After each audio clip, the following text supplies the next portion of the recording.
Saludos y bendiciones para todos y todos los que nos ven a través de las redes sociales.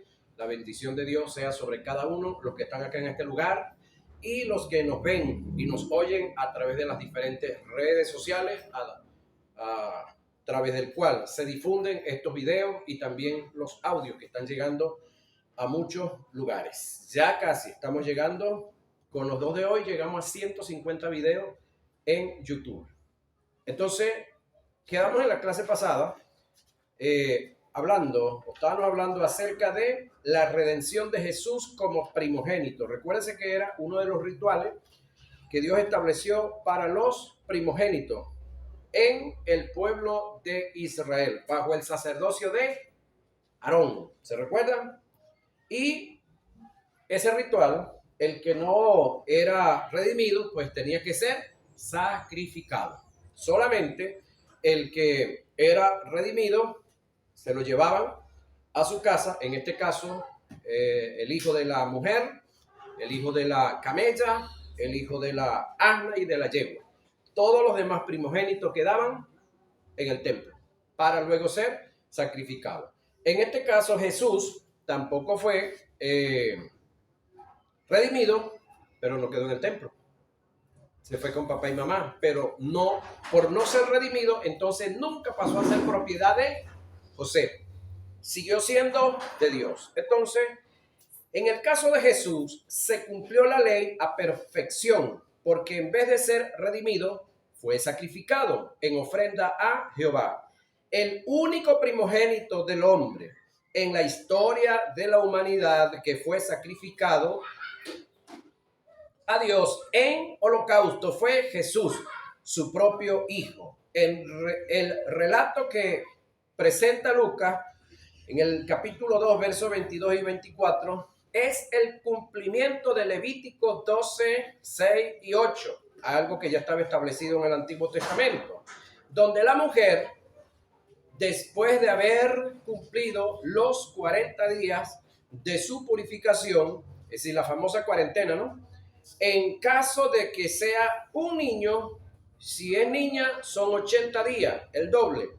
Traerá un cordero de un año. En el caso de ser la familia de escasos recursos, traería 2 tortolas o 2 palominos, o hablando en criollo aquí, 2 pichones de paloma.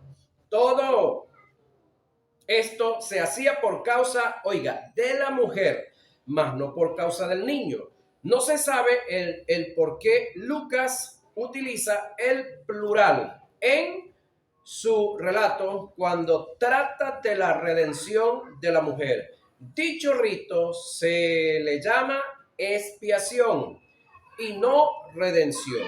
Entonces, en este caso, Lucas usa el redención.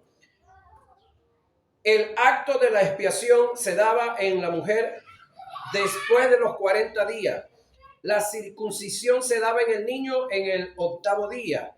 Y la redención del primogénito, es decir, del chico, se daba a los 30 días. Oiga esto, si la redención se daba a los 30 días, la mujer no podía venir porque estaba en cuarentena. Y si era hembra, pues mucho menos. Sin embargo, en la hembra no había tal cosa como redención, solamente era en el primogénito. Entonces, en este caso, la mujer no podía venir al templo para efectos de la redención. En este caso tuvo que venir José. En el caso de que no viviese el papá del niño, pues tenía que venir el abuelo, tenía que venir un tío, alguien, un varón. No podía venir una hembra. Eso era el día número 30, después de haber dados el nacimiento. Eso lo registra Número capítulo 18, verso 16, por lo que da a entender que la madre no participa en dicha ceremonia. La expiación y la redención no se daban el mismo día. No era obligado que María llevara al niño el día de la expiación. Todo se dio por causalidad de Dios para que se cumpliese una palabra que él le había dado a Simeón en relación al ser testigo con sus propios ojos de la presencia del niño Dios, en este caso, o del niño Jesús, porque Dios no es niño ni será niño nunca. Lucas 2, 25 y 29. Es cierto que Lucas presenta un posible acto de redención, el cual no se llevó a cabo, ya que no está plenamente registrado. Ni siquiera se hace mención de los 5 ciclos de plata como ofrenda para la redención. Para entender mejor este tópico, vamos a estudiar a Cristo como Redentor y el acto de redención. Redentor era el pariente más cercano que tenía la responsabilidad de comprar nuevamente la heredad que había sido enajenada, traspasada de la línea familiar a la que realmente pertenecía. Jesús, como el postrer Adán, cumplió y ocupó el lugar del pariente más cercano, convirtiéndose así en nuestro redentor, restituyéndonos al linaje que pertenecíamos en Adán. Oiga esto, la redención en el Antiguo Testamento se trataba de que, por decir algo, el hermano Isidro hipotecaba la casa por una deuda, alguna inversión que quería hacer y de repente se la prestaban por unos días mientras a quien él le hipotecó le diera chance, pero perdía la propiedad. Hay posibilidades de que lo echaran de la propiedad. La propiedad fue de la familia Canelón, pero ahora estaba enajenada. Estaba no vendida, estaba ocupada por causa de un préstamo que se hizo. Entonces iban a buscar al familiar más cercano de él, es decir, el individuo que hipotecaba, que enajenaba, buscaba el familiar más cercano del dueño de la propiedad para que pudiera comprarla, para que la propiedad volviera a ser de la familia Canelón. Eso es lo que sucedía acá. Entonces, el familiar, ¿cuántos de nosotros sabemos que en Adán todos éramos hijos de Dios? Amén. Pero por causa del pecado de Adán, nos descarriamos. Adán se descarrió y nos descarrió a toditos nosotros. ¿Estamos claros en eso? Entonces, el familiar más cercano que teníamos con Dios era el Hijo de Dios, en este caso Jesús. Por esa razón, por esa es una de las razones por las cuales Jesús tuvo que hacerse hombre. Porque como hombre trataba con nosotros como hombre, sí, y trataba con Dios como Dios. Pero a su vez, entonces podía tratar con nosotros como Dios encarnado y hablar con Dios como un hombre puro, recto, justo y santo. Es decir, necesitaba las dos naturalezas para realizar el trabajo con efectividad. Ahora, la redención, como lutros, era común en el tiempo del Antiguo Testamento. Se aplica a cualquier cosa que liberara a un hombre de una aflicción o deuda propia, pero era específicamente significativa en la ceremonia que se hacía como acto de redención del primogénito, cuyo origen se remonta a la salvación de los primogénitos en la noche de la Pascua, allá en Egipto. En cuanto a la redención de los primogénitos, estos eran entregados al sumo sacerdote como propiedad de Dios para ser sacrificado, pero como Dios no acepta sacrificios humanos, como lo hacíamos, debería el padre del niño comprarlo. Si el padre había muerto mientras la mujer estaba embarazada, pues el padre no podía comprarlo. ¿Quién tenía que comprarlo? El familiar más cercano del padre. ¿Quién era? El papá de él, es decir, el abuelo del muchacho o alguno de los hermanos. Tenía que hacer ese trabajo. Como acto de redención, por 5 ciclos de plata era el precio que había para comprar al niño, con lo que el primogénito pasaba a ser propiedad de su padre. Eso está registrado en el libro de Éxodo, capítulo 13, versos 13 y 15. Levíticos 27, 27, número 18, 15 y 16. Se debe destacar que Jesús, para poder ser un redentor, no debía, oiga, ser redimido por dos cosas. Oiga lo que viene. En primer lugar, no hay propiedad en uno que ha sido redimido o ha sido comprado para redimir a otro. Escuche esto. Es decir, uno que ha sido redimido o uno que ha sido comprado no tiene capacidad de comprar o redimir a otro. ¿Están oyendo? Escuche eso para acá. Escuche esto. Es decir, nosotros los que fuimos comprados a precio de sangre no podemos comprar a nadie. ¿Estamos claros en eso? Sí. Solamente los que no han sido redimidos, los que no han sido comprados, los que han sido libres de redención pueden redimir. Por eso es que el único ser humano que pudo redimirnos se llama Jesús, más nadie. Porque en el caso de nosotros, los que estamos en Cristo, ya somos libres del pecado, hemos sido redimidos, tenemos dueños, fuimos comprados a precio de sangre, nosotros no podemos comprar a nadie. ¿Estamos claros por ahí? En segundo lugar, si Jesús era redimido por su padre, en este caso José dejaría de ser propiedad de Dios y por consiguiente Dios no podía ni presentarlo ni aceptarlo como ofrenda en sacrificio. Entiéndase por redención en lo concerniente a Dios el acto de entregar a su único hijo como precio o paga por una humanidad que estaba secuestrada por el mal y esclavizada en el pecado y que por sus propios medios no podía escapar de dicha situación. Romanos 3:24 lo dice, Gálatas 3:15 se da la profecía, Efesios 1:17 sigue hablando del tema, Tito 2:14 nos dice algo, Hebreos 9:12 también nos habla, pero también Jeremías en su capítulo 2, verso 22 dice que aunque nos laváramos con jabón o aunque nos laváramos con lejía y amontonáramos jabón sobre la mancha de nuestro pecado, ese pecado no podría ser quitado, porque estábamos hablando de un estado espiritual, que tenía un ser espiritual que fuera libre de ese estado, era el único que tenía la capacidad de librarnos de ese estado. Ahora, ¿quién fue ese? Jesús. Por esa razón, entonces Jesús es el único primogénito que no pasó por el proceso de la redención, es decir, de ser comprado por su padre. ¿Por qué razón? Porque él necesitaba seguir siendo propiedad de Dios. Amén. Para Dios luego presentarlo como sacrificio de él y presentárselo a sí mismo como sacrificio. ¿Qué le quiero decir yo con esto? Es decir, que Dios nos paga las deudas con las propiedades de los demás.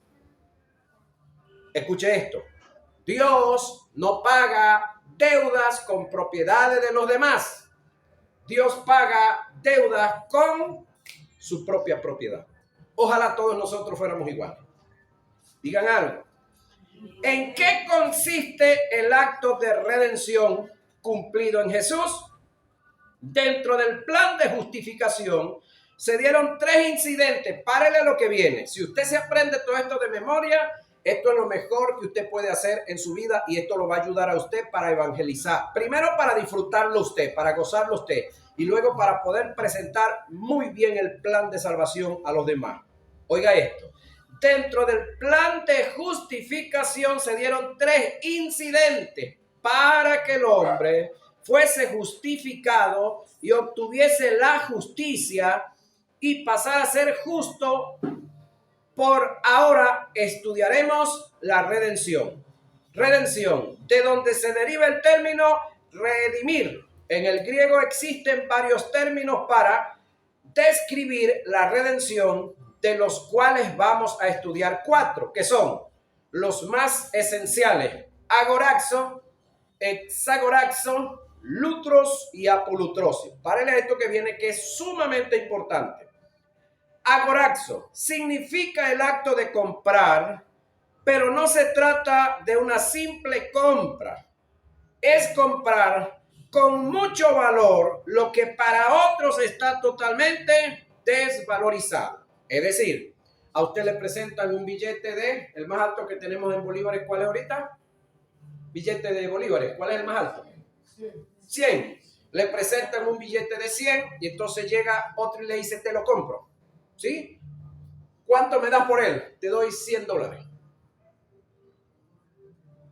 Hay una pequeña diferencia, ¿verdad? Entonces, comprarle el billete de 100 bolívares por uno o con uno de $100 es comprar, para efectos económicos en esta nación, comprar ese billete a un precio muy alto, que nadie, solamente usted, es capaz de pagar ese precio. ¿Sí? Entonces, eso es agoraxo, pagar un precio muy alto por algo que para otros no tiene valor, no tiene ese valor. Entonces,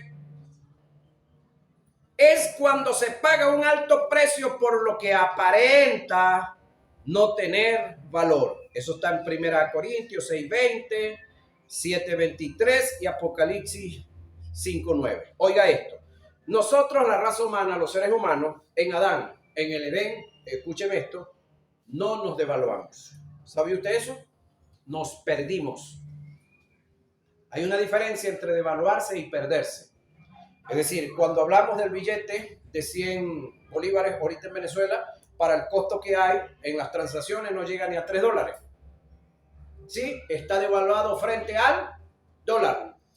Eso es para efectos financieros, para efectos bancarios. Entonces, usted y yo en el Edén no nos devaluamos por causa del pecado. Nos perdimos. Son dos cosas muy diferentes. Permiso. Seguimos teniendo un gran valor para Dios. Es decir, la raza humana, los hombres y las mujeres que andan por ahí incrédulos, que todavía no han aceptado a Jesús, tienen un gran valor para Dios, al igual que usted. A que usted reconoció el valor que usted tiene y recibió a Jesús, aceptó el plan de salvación, dichoso usted, disfrútelo, gócelo. Pero los que están perdidos por allá, Dios quiere y sigue tratando con ellos para salvarlos, porque ellos tienen un gran valor también. Ellos no están devaluados, ellos están perdidos. Nosotros también estuvimos perdidos, pero no devaluados. ¿Estamos aquí? Valemos mucho para Dios. Eso es agoraxo, pagar un precio muy alto por algo que para muchos no tiene valor. Exagoraxo es la forma intensiva de agoraxo. Es el acto de comprar un esclavo con vista de otorgarle la libertad. Es el contraste de comprar para esclavizar. Gálatas 3:13 dice que nosotros fuimos libres de la maldición. Y el 4:5 también. Este término en su etimología caracteriza la diferencia que hay entre un siervo y un esclavo. Es decir, es el tipo de comprador de esclavo que llega al mercado de esclavos y llega y revisa y le dice, dame este, me gusta este. Vamos al papeleo. Te hacen el papeleo, te firmaron, te sellaron y tú pagaste. Ya tienes el documento en la mano, el esclavo es tuyo, es tu propiedad. Lo que tú hagas con él de ahí en adelante, nadie tiene que decir ni hacer nada. Lo normal es que si tú compraste para esclavizar, te lo llevas y sigues esclavizado. Pero si tú lo compraste para liberarlo, entonces le vas a dar la orden. ¿Cuál es la primera? Póngase de pie. El esclavo o la esclava se va a poner de pie. En segundo lugar, le vas a decir, mírame a los ojos. Algo que estaba prohibido. Que un esclavo mirara a los ojos a su amo, a su dueño. Y eso le podía costar al esclavo la vida. Podía ser asesinado por su dueño. En este caso es el dueño que le está diciendo, mírame a los ojos. Puede que el que lo vendió tratara de intervenir y le dijera, eso está prohibido. Ponle que el que compró le decía o le dice a él, bueno, él es de mi propiedad, yo te lo pagué, aquí tengo el documento, lo que yo haga con él es mi problema. Sí, señor. Listo. Entonces, cuando el chico se levanta, lo mira de frente, le dice, ahí está la puerta, váyase, eres libre. Eso es comprar para liberar. Eso es lo que hizo él con nosotros. Amén. Y eso es lo que él quiere hacer con el resto de la humanidad, con el mundo. Comprarlos para liberarlos. El esclavo era sometido a servidumbre. El siervo prestaba su servicio en forma voluntaria en agradecimiento después de ser comprado. Es decir, una vez que el chico era liberado y salía ya a la calle, una vez que iba por medio de la calle, había algo en el esclavo que no tenía mentalidad de libre. No tenía mentalidad de gente, de ser humano libre. Entonces se regresaba otra vez y le decía, mi señor, ¿usted me permite decirle algo? Y él le decía, sí, cuénteme, ¿qué le pasó? ¿Usted me permite ahora que yo le sirva a usted? ¿Usted me permite que yo sea su siervo? Entonces, el dueño, el que lo había comprado y lo había liberado, le decía, sí, sírveme como siervo, ya no como esclavo. Como siervo tenía derechos, como esclavo no tenía ningunos. Entonces, de esa manera, nosotros le estamos sirviendo a Dios como siervos, no como esclavos. El acto de exagoraxo era un tipo de redención para comprar al esclavo y liberarlo de su esclavitud. Si el esclavo, una vez siendo libre, quiere servir voluntariamente a quien lo compró, pasaría a ser un siervo. Por gracia, dice Pablo acá, por gracia, perdón, pero gracias a Dios, que aunque erais esclavos del pecado, habéis obedecido de corazón a aquella forma de doctrina a la cual fuisteis entregados y libertados del pecado. Viniste a ser siervo de la justicia. Entonces, nosotros hemos sido libertados del pecado. Amén. Por lo tanto, no somos pecadores. Por lo tanto, nosotros como cristianos, como hijos de Dios, debemos de sacar esa palabra de la boca de nosotros, que somos pecadores. No somos pecadores. Que cometemos pecado en algunos momentos, que nos descuidamos, que caemos en tentación, que nos estupidizamos frente a las ofertas del diablo. Eso es otra cosa. Pero el cometer pecados no nos hace pecadores. ¿Sabe usted eso? Si usted agarra y ponen ahí al frente una malla y agarramos un balón de voleibol y jugamos un rato ahí voleibol, pregunto, ¿ustedes y yo practicamos el voleibol? Practicamos. No, fortuitamente estamos jugando. Una cosa es que usted debe decir, un día por ahí jugó voleibol, pero otra cosa es que usted juegue todos los días. Una cosa es que usted fortuitamente, por descuido, cometa un pecado, y otra cosa es que usted tenga prácticas pecaminosas. ¿Están aquí? Ok. Ahora, una cosa son los pecados sociales y morales y otra cosa es el pecado. ¿Estamos claros en eso también? Amén. El término esclavo del griego es doulo, que originalmente en su etimología es el término más inferior en la escala de la servidumbre, donde se caracteriza a aquel que es sometido a servidumbre, es decir, esclavo sin tener ningún derecho absolutamente de nada. Este término con el tiempo perdió sus propiedades en el uso hasta el punto que los apóstoles en sus escritos lo usaron intercambiablemente para hacer referencia tanto al esclavo como al siervo, pero en su origen no era así. Es decir, el siervo es siervo y el esclavo es esclavo. Mucha diferencia entre uno y el otro. Sencillamente se fueron familiarizando tanto en las predicaciones y en la enseñanza y los escritores,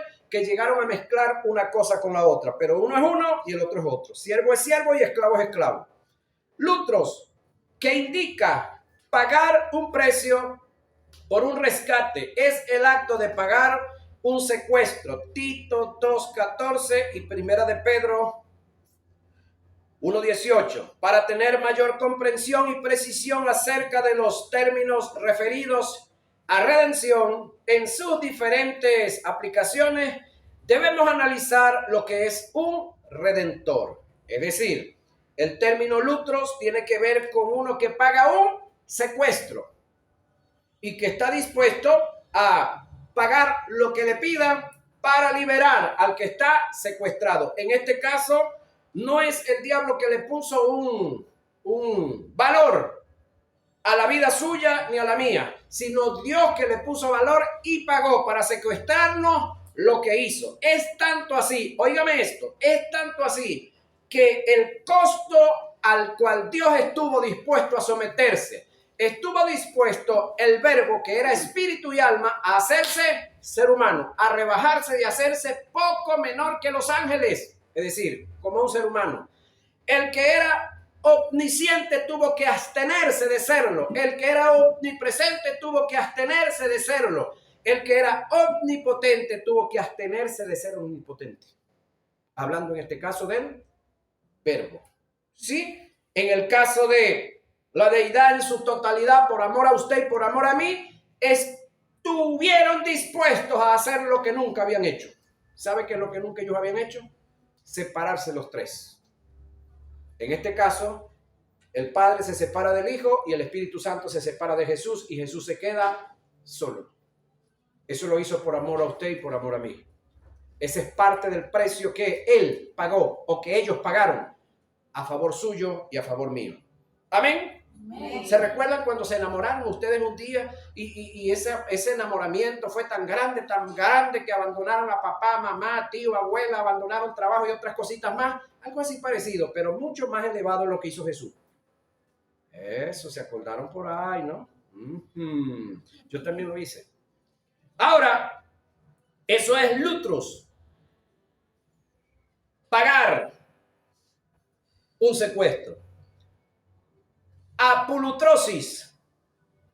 Puesto que el creyente es el sujeto de la gracia redentora de Dios, su redención consiste en mucho más que la liberación de la condenación. Es decir, no solamente nosotros fuimos liberados de la condenación espiritual que estaba dada para nosotros.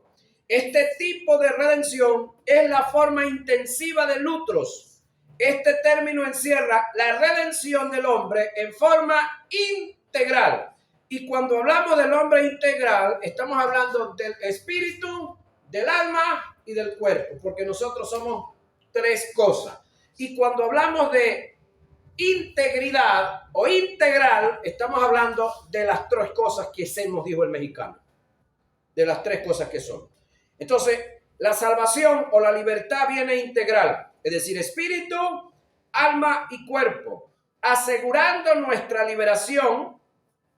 En Hebreos 9, 11 y 12, nos garantiza la absolución absoluta, oiga, y definitiva. Esto es hermoso, hermano.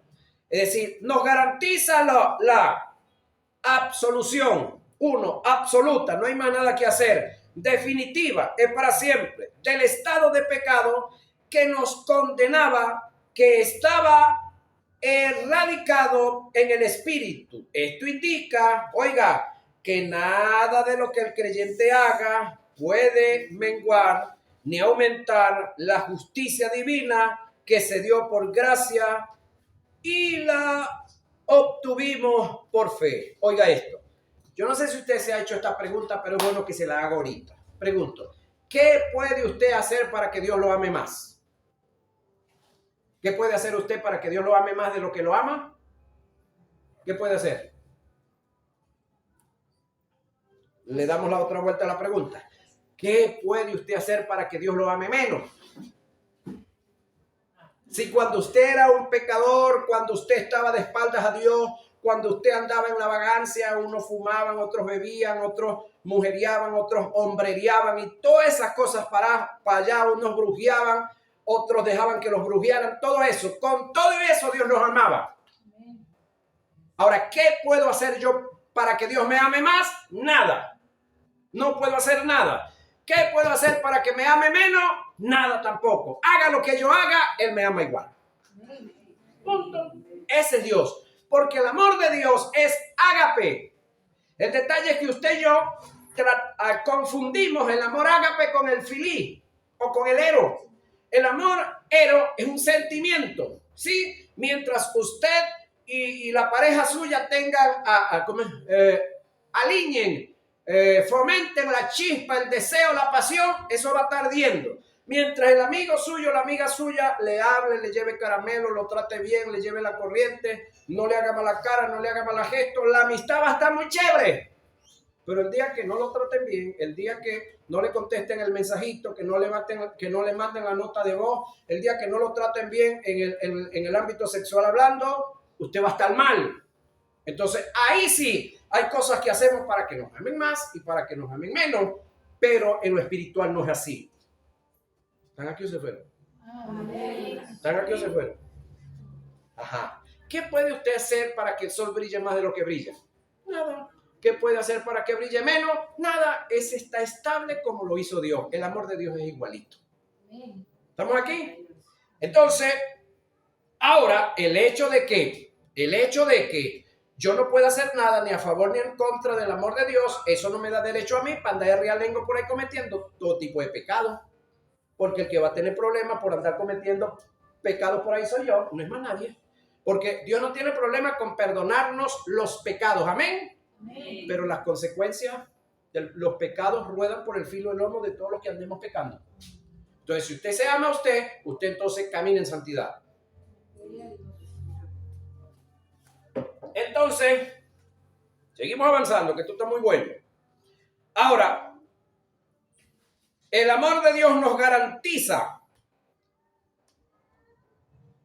la absolución absoluta, definitiva del estado de pecado que nos condenaba, que estaba erradicado en el espíritu. Esto indica que nada de lo que el creyente haga puede menguar ni aumentar la justicia divina que se dio por amor y por gracia, y la obtuvimos en fe. Nos garantiza, según nuestra disposición, la libertad de los hábitos y vicios de pecado que están erradicados en el alma. Es decir, el haber aceptado a Jesús, el haber sido transformados espiritualmente, nos garantiza poder suficiente para levantarnos en contra de los pecados que nos pueden estar esclavizando. Todo tipo de pecado es erradicado, es limpiado por causa, o se nos da poder y autoridad para sacudirnos de ello. Y por supuesto, cada uno de los cometidos, al reconocerlos y pedir perdón, pues tenemos perdón. Nos garantiza la liberación del estado de humillación en la que se encuentra nuestro cuerpo mortal por la resurrección o transformación en su venida, según Efesios 4:30. Cabe aclarar en relación a la redención del cuerpo que la transformación de los que estén vivos cuando Cristo venga no depende del estado de santidad, oiga esto, en la que el hombre se encuentre. Depende es de la adopción que Dios Padre hizo por gracia en su justificación. En esto está la fuerza de la redención bajo el término apolutrosis. Es decir, se lo digo en otra versión. La santidad que usted necesita para ser levantado en el arrebatamiento es algo que ya usted tiene y que le garantiza a usted ser arrebatado, valga la redundancia, el día del arrebatamiento, independientemente de la condición de pecados que usted puede estar. Y no solamente usted, a todos. Porque nuestra salvación, en cuanto a la parte espiritual, toda la gloria, toda la honra, toda la obra la hizo Jesús en compañía del Espíritu Santo y Jehová Dios. Usted y yo lo que hicimos fue conocer, creer y aceptar. Más nada. Ahora, la santidad para el propósito esa sí la tenemos que trabajar nosotros. La santidad para el propósito es una y la santidad para ser arrebatado es otra. Son diferentes. ¿Sí? Entonces, la obra vicaria que Jesús hizo a favor de nosotros, nosotros no le podemos añadir nada, ni quitar nada tampoco. Cristo como vicario y mediador. Tremenda palabra, ¿verdad? Cristo como ¿qué? Vicario y mediador. Eso lo vamos a ver en nuestra próxima media hora de clase que vamos a tener. Bendiciones.